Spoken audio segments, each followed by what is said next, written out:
Now, thinking about all this, I mean, I try to understand things based on my own life. Like, I'm a new dad, for instance. I mean, not totally new. My kids are 4, nearly 5, which I do count as fairly new because I'm still learning so much. But here is one thing that I know, and you can read this from countless experts and books, you know, those books on how to be a dad, that kind of stuff.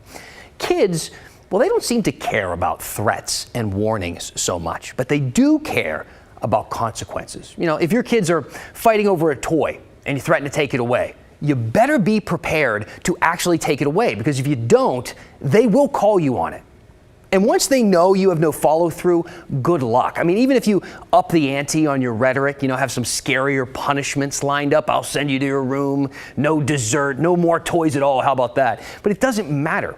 Kids will make you prove it. And it all just kind of makes me think of the city's brand new ordinance that outlaws street racing. In this email that I got from Joy. I'd like to see more on the street racers. Tonight I was on I-5 southbound when at least 20 street racers jumped on the freeway, dangerously zigging through traffic until traffic came to a stop. I saw one racer crash on the side to avoid rear-ending someone. It was very scary. I've heard KGW say that there is little the police can do.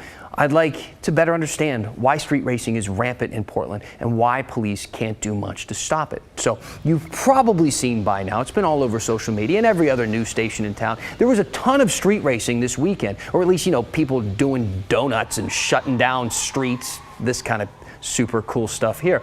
Now, crowds, they shut down 4 locations at least over the weekend, including the Fremont Bridge. It doesn't get much more brazen than that. Listen to this interview we got from a neighbor in the Cully neighborhood. This is a person who called 911 twice and no one ever showed up.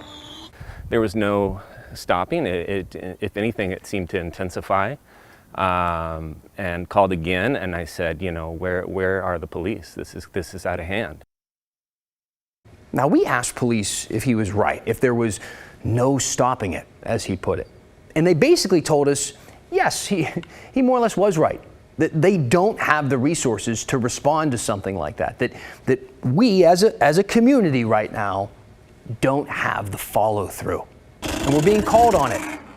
Are you surprised at all that street racers shut down the Fremont Bridge less than a week after the city passed this new ordinance to officially outlaw street racing? To which I'm sure most street racers thought, wait, this wasn't outlawed? I mean, imagine being so confident that you're not going to get caught, that you commit your crime on a bridge. Not a lot of escape routes there, but who cares? Because you don't need them. Now, police, we want to be fair here, they did respond to one incident at 3:30 a.m. in Southeast. It was a street racing situation. They said they flipped on their lights and everybody scattered. They issued 1 citation.